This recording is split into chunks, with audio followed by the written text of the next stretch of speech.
Cette capsule vise à vous montrer qu'est-ce qu'on fait une fois qu'on a reçu des travaux dans une boîte de dépôt sur le Moodle. Alors, pour ce faire, je vais commencer par aller dans mon cours. Je vais descendre, je vais essayer d'aller dans une boîte de dépôt. Alors, c'est ce que vous devez faire. Donc, vous allez cliquer dans votre boîte de dépôt sur la remise. Une fois que c'est fait, vous voyez donc combien de participants ont participé, combien ont remis, etc., etc. Vous allez donc consulter, évaluer tous les travaux remis. Vous cliquez là-dessus. Et là, vous allez voir, bon, si j'en ai autant, c'est que tous les participants de 5e secondaire sont là. Alors, vous allez devoir sélectionner votre groupe, par exemple le groupe 56. Et si je fais donc sélectionner le groupe 56, les élèves apparaissent ici en ordre alphabétique. On voit ici également, là, si vous trouvez que vous ne voyez pas assez large, vous pouvez enlever des choses. Par exemple, l'adresse courriel est totalement inutile là-dessus, puisque ce n'est même pas leur vraie adresse courriel. Alors là, vous avez déjà un petit peu plus large. Alors, vous avez la liste des travaux qui vous ont été remis. Alors, tous les fichiers sont là. Ce sont des points doc. Il y a quelques personnes qui ne vous ont pas remis leur travail. Ce que vous voulez faire maintenant, c'est aller choisir de télécharger tous les travaux remis en même temps. Alors, comment ça va se faire? Ça va ici générer un petit fichier zippé de tous les travaux du groupe 56. Alors, c'est écrit. Vous allez cliquer là-dessus et le fichier va s'auto-extraire. Donc, il s'est extrait rapidement, donc il est plus zippé. Alors, pour le consulter, évidemment, vous pouvez aller tout simplement dans votre Finder, dans vos téléchargements, et c'est là qu'il va s'être sauvé.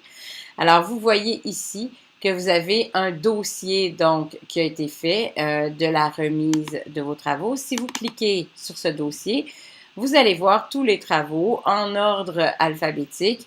Dans ce cas-ci, c'est en ordre alphabétique de prénom, là, parce que je n'avais pas demandé, je n'avais pas fait d'autres exigences.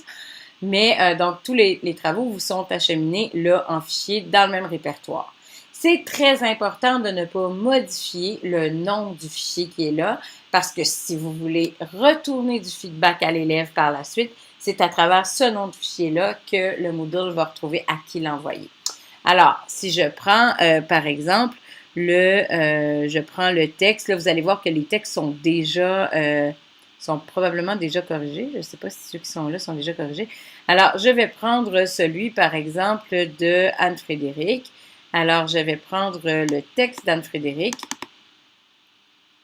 Je vais le corriger. Alors, les corrections ne sont pas là. C'est son texte original, donc le premier texte qui a été fait.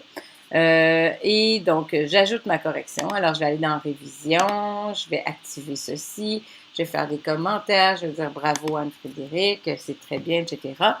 Et par la suite, je vais sauvegarder ici, donc enregistrer les modifications que j'ai faites. Là, je ne vais pas le faire parce que Anne-Frédéric a déjà reçu du feedback, je ne voudrais pas qu'elle soit mélangée. Donc, je ne vais pas enregistrer les différences. Je vais plutôt aller dans sa grille, tiens, qui, par exemple, n'aurait pas été corrigée. Voilà, fait qu'on va lui dire ici, très bien, très bien fait. Voilà. Donc, je peux corriger directement en activant comme ça. Et je fais, voilà, je sauvegarde, je ferme. Et là, quand je veux retourner, parce que j'ai fini ma correction pour tous mes fichiers comme ça, quand je veux retourner tout ça, je peux tout sélectionner ici, commande A. Donc, ça sélectionne tout ça.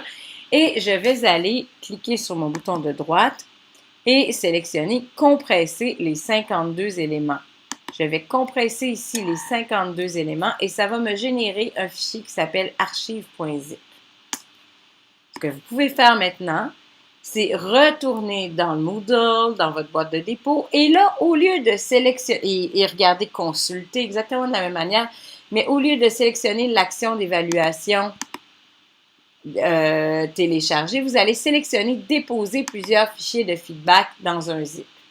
Et là, ce que ça va vous générer, c'est une espèce de petite boîte comme ça. Et c'est dans cette petite boîte que vous allez glisser votre fichier archive qui est là. Voilà. Alors, je clique sur archive et là, il importe des fichiers de feedback. Voilà.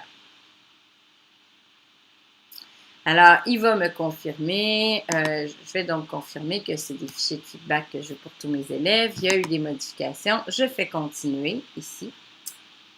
Et là, je m'aperçois que dans ma liste, maintenant, il y a non seulement les fichiers remis, mais également, si je glisse, les fichiers de feedback, qui sont les mêmes fichiers, mais avec la correction. Par exemple, si je clique sur le fichier de Michael, le texte de Michael, et que je le regarde, donc le texte de Michael qui est ici, alors je vois qu'il a les éléments de sa correction, donc dans son fichier.